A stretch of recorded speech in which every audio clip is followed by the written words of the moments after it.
The Chinese military is fairly secretive, so when they do a grand military parade, everyone watches. And on September 3rd, China decided to send a political message. This was their biggest parade in recent history and one of the largest modern high-tech weapon displays in the world, with many never-before-seen weapons shown. The parade included several unmanned fighter jets, unmanned subs, unmanned combat vehicles, hypersonic missiles, new SAM systems, new tanks, and so on. This video will go over every weapon shown and provide some details on most. A designation, when it entered service, its possible use case, and if the weapon is a big deal, just how big of a deal it is. Inventory number estimates will also be provided visually when available. So, buckle up.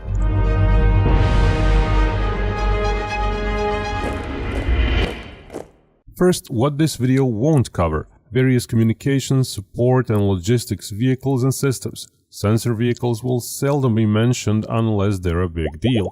Also, we'll skip various historical and infantry units coupled with their firearms. There's too much stuff, so something's gotta give. Parade announcers did say every system shown is in service, though in reality, for certain systems like fighter jet drones, that's a stretchy term. Off we go. The parade started off with helicopters. Z-20 is the new standard medium-sized helicopter of the Chinese military, a 10-ton Chinese analog to the US Black Hawk. Many variants exist like utility, search and rescue, anti-submarine, and so on.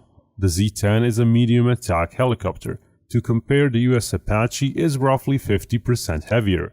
Though smaller, the Z-10 still carries advanced guided missiles and sensors, probably compromising on range and armor. Next came the Z-19s. Those are scouting and light attack helicopters, usually present in the same units operating the Z-10. They too carry advanced ATG missiles. Next came a formation of Z-20T helicopters. This parade showing is sort of their premiere.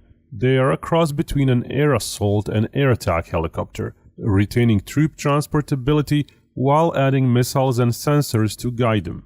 Lastly, 3 Z-8L large transport helicopters, with a widened fuselage, possibly in the 14 to 15 ton class range. It's China's biggest helo to date, sort of an analog to the Augusta Westland 101. After the helicopters, the ground parade started. As said, we are skipping to vehicle formations, which started off with the heavy stuff, Type 99 tanks. This is apparently a novel B subvariant. It's China's heaviest tank, probably in the 55 ton range, roughly analogous to Russia's most modern T-90 variant.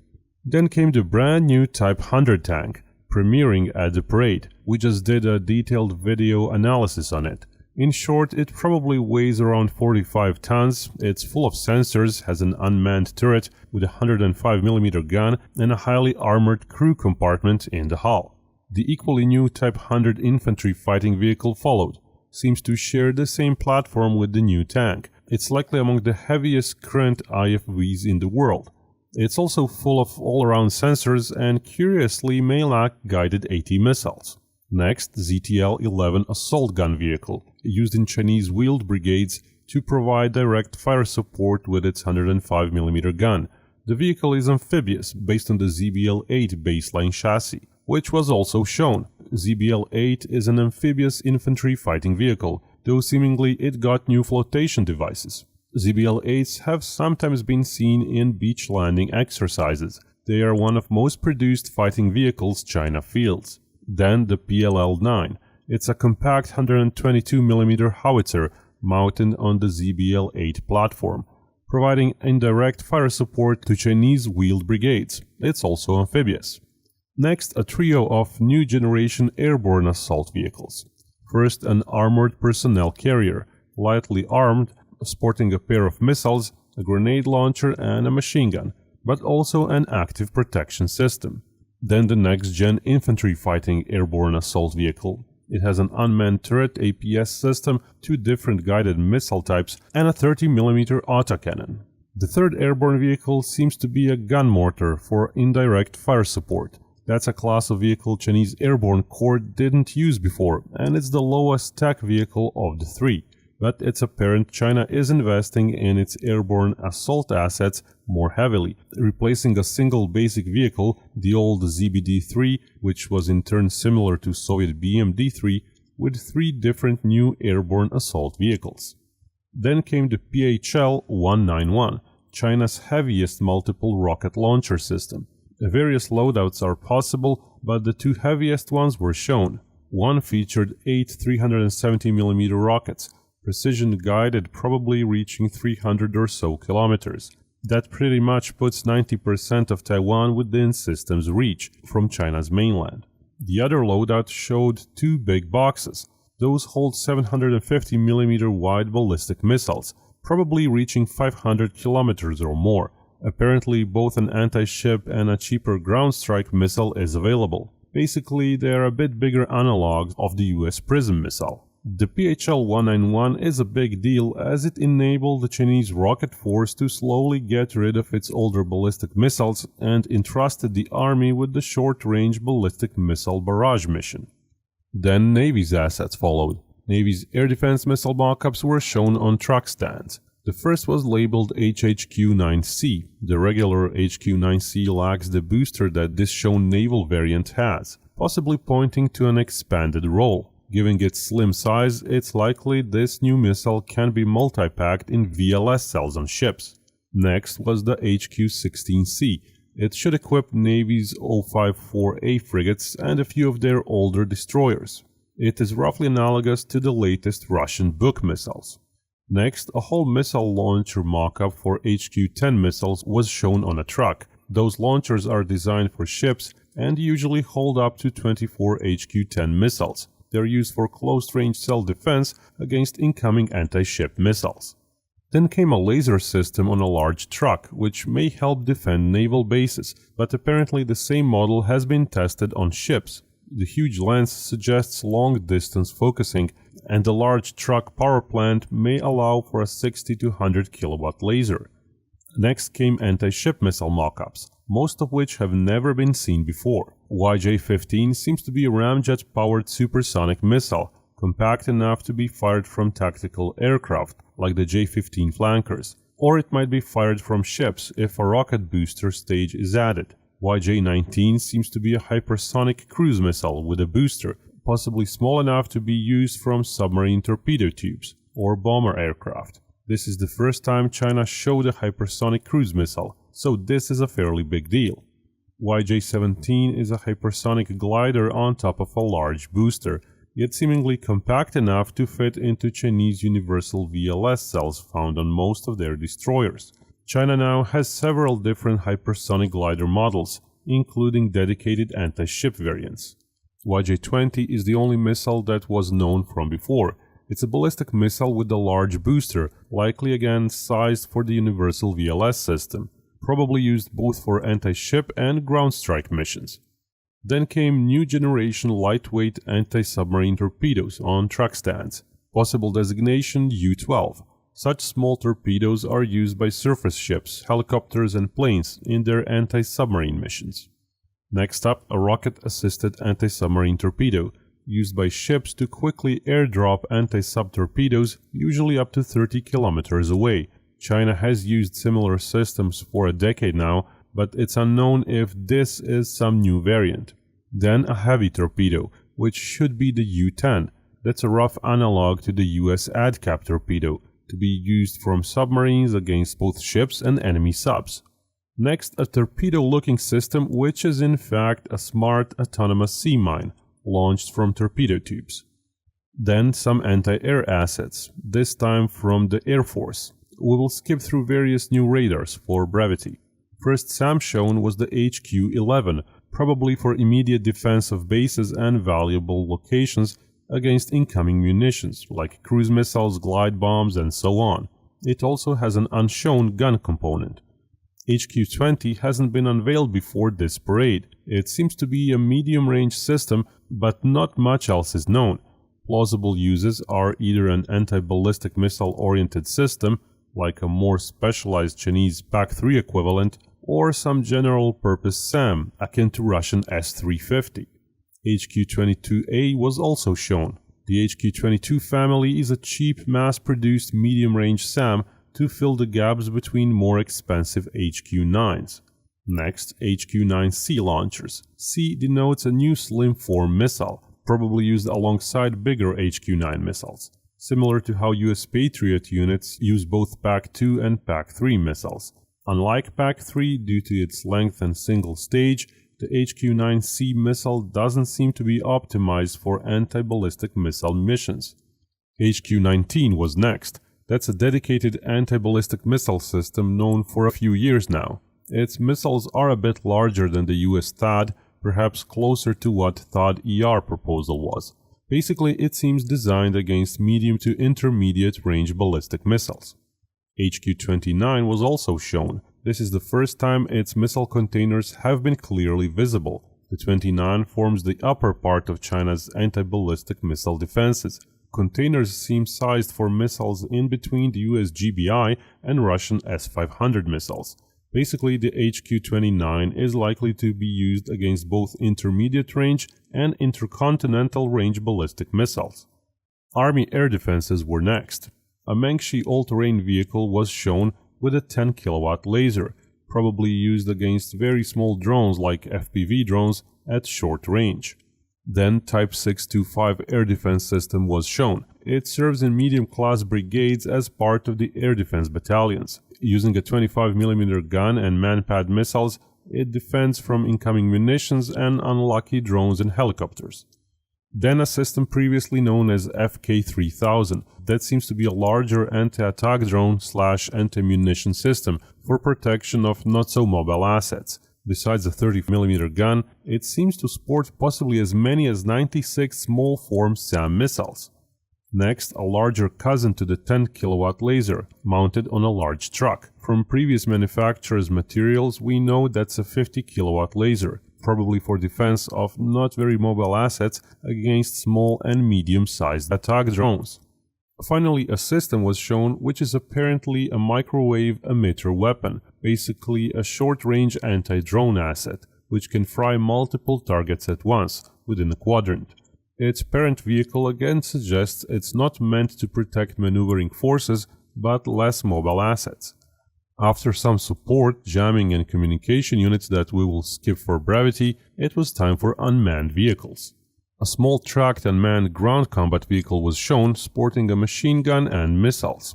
It was followed by two separate wheeled unmanned ground combat vehicles, again armed with machine guns and missiles. Then an unmanned mine-clearing vehicle followed. And finally, an unmanned utility/cargo vehicle with a large quadcopter on top of it, and paired with a couple of robotic dogs.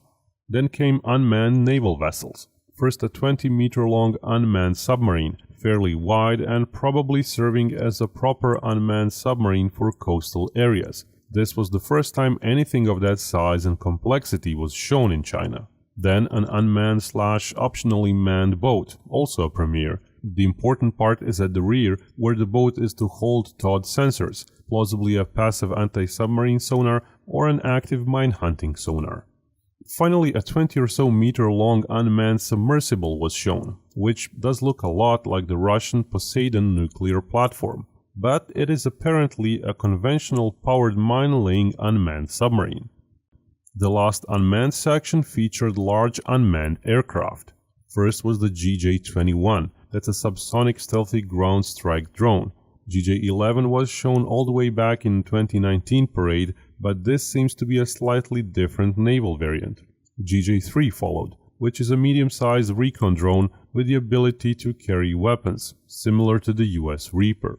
Then came 4 completely new, never-before-seen unmanned fighter jets, or mock-ups. They all appear to have stealthy features, with 2 not featuring tails, possibly pointing to very stealthy airframes.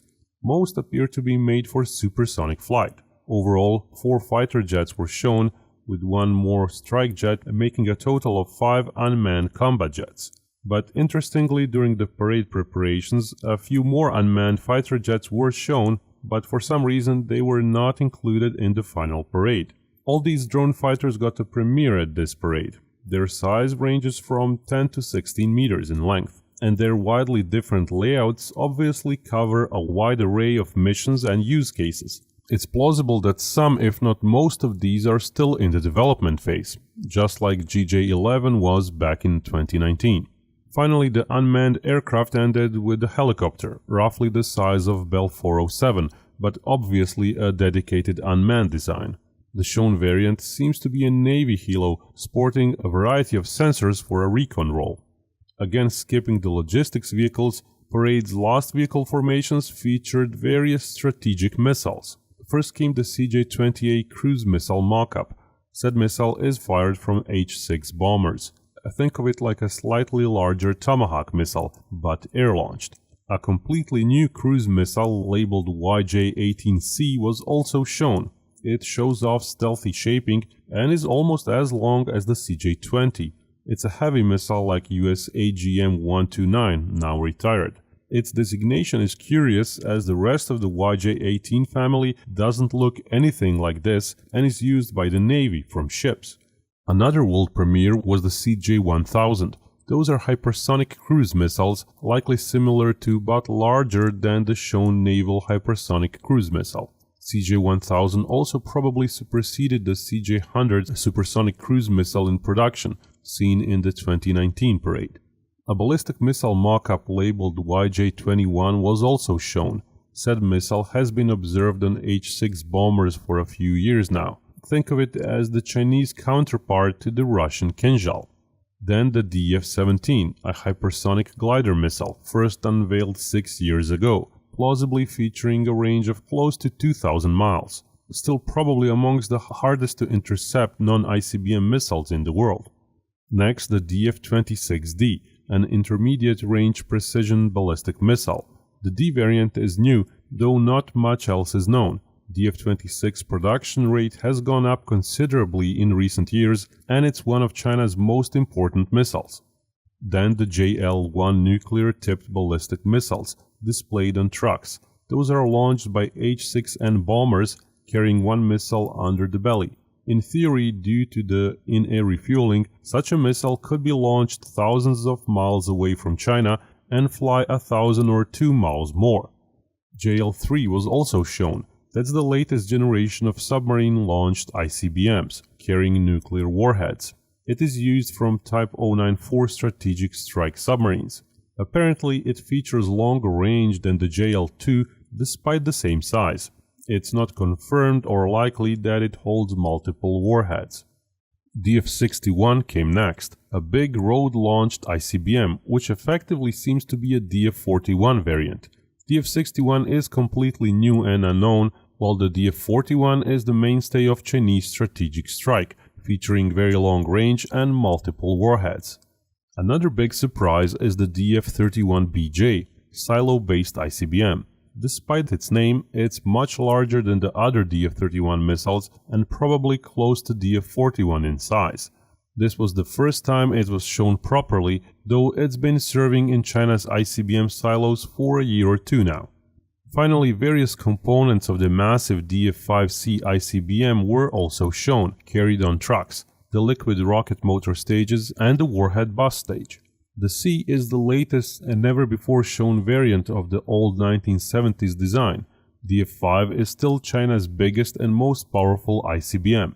The C probably holds many warheads while providing the greatest range.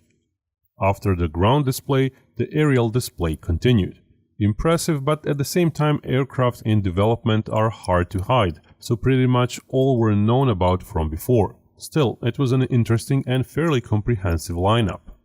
A KJ-500A flew, which is among the most modern AWACS-like planes China has in use, and probably among the most capable such platforms in the world. It's the only Chinese AWACS that can be refueled in air, enabling a few times longer surveillance missions. Massive numbers of AWACS-like platforms seem central to Chinese air combat doctrine, which was alluded to in the parade as well, because alongside the AWACS-type planes, several J-16 multi-role fighters flew as well. J-16 is like a very advanced Su-30 and probably the most modern flanker variant there is. It features all sorts of novel Chinese sensors and weapons, equally geared towards air combat and ground strike missions. Next came the KJ-600 carrier-borne AWACS-like plane, basically the Chinese analog to US E-2D Hawkeye. Such a class of planes should greatly enhance capability of Chinese aircraft carriers, enabling them to see threats hundreds of miles away. Alongside it, J-15T fighters were shown. Those feature similar sensors to the J-16, but are designed to be used from aircraft carriers. The T variant is the most modern, also designed to be launched using carrier catapults, meaning it can also operate from the upcoming Fujian aircraft carrier. Next came the Y-9FQ, Chinese second generation of dedicated anti-submarine warfare planes, projecting power far from Chinese shores. It's like a slower US P-8 Poseidon, carrying torpedoes, sonar buoys, a tail magnetic anomaly detector, and a variety of other sensors.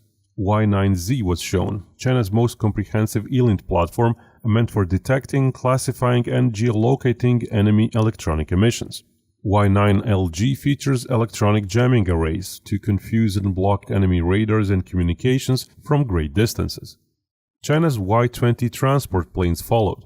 First, the initial variant with Russian engines, probably a 50-something ton payload aircraft.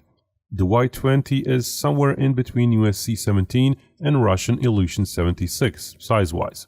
Then came the B variant with larger, more powerful domestic engines.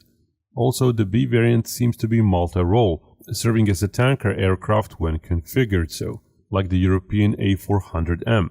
The Y-20 family is a pretty big deal, quickly adding a lot of aerial tanker capability to China's Air Force. Next came bombers, NK and J variants of H-6, China's only bomber. K was the first redesigned H-6 receiving newer engines. The H-6 airframe is based on the old Tupolev 16, but 70 years later it's been quite a bit modernized. Think of it as a much smaller B-52. The K variant is basically a cruise missile and a small ballistic missile carrier, though it retains the central bomb bay. It was also observed carrying anti-ship missiles. The J variant is a somewhat modernized K variant that initially started off as an anti-ship variant but is largely similar. The N variant bomber is the most interesting one. It has a deleted central bomb bay. Instead, very large ballistic missiles can be carried there, as well as large recon drone aircraft. The N variant is the only Chinese bomber that can be refueled in air. Then came YY-20 refueling aircraft. That is the dedicated tanker variant of the Y-20, using Russian engines. Should be similar to Ilyushin-78 in capability. Those were escorted by a couple of bombers or fighter jets each. When the fighter formation finally came, China's cutting-edge fighters were shown.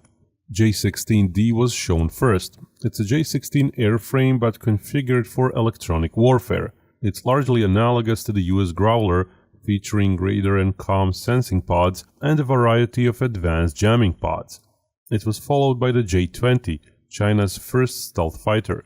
That's a heavy plane with a sizable weapons bay and advanced radar, largely configured for air superiority missions. Its production rate has skyrocketed in recent years. Perhaps more interesting is the J-35 following it. It's a medium-sized fighter, China's second stealth design. The shown A variant is the Air Force's plane. It probably mirrors J-20's long-range missile loadout, though without dedicated short-range missile bays and without as much fuel carried. It's plausibly still in very limited service. Next came J-20S. That's a twin-seater J-20, but given that training hundreds of regular J-20 pilots didn't seem to have warranted a training variant, it's likely this S variant serves a different purpose, like a command and / or sensor node for other aircraft information, say unmanned fighters. A few more J-20s came with it, notably a pair of J-20As. That is a recently redesigned J-20. Internally, it likely contains new sensors and electronics. The type is expected to come with the new advanced WS-15 engine, but video footage is of too poor resolution to discern that. Its service status is currently likely limited, but it's also probably the most lethal fighter China currently has. The fighter formation display ended with the carrier-borne aircraft. J-15DH is a J-15 designed for electronic jamming. basically a carrier version of J-16D. It serves on China's two ski jump carriers, as it can't be catapulted. J-15DT is largely the same but can use catapults. Then came J-35, that's without the A designation. Those are carrier-borne variants, ready for catapult operations. The plane is also a bit redesigned, with larger folding wings. Again, the type is likely in very limited service. Trainer jets and aerobatic team jets closed off the aerial display, but we will skip those. Important to note is that many systems China uses were not shown. Most of the systems shown seem to be very new, entering service this year, or maybe being just a few years old. In some instances, it's plausible certain systems are still not in widespread service, like we said, but most seem to be. In the end, parades like this are political, showing China is only accelerating when it comes to the arms race, both in quantity of weapons, but also in quality and novel technological approaches.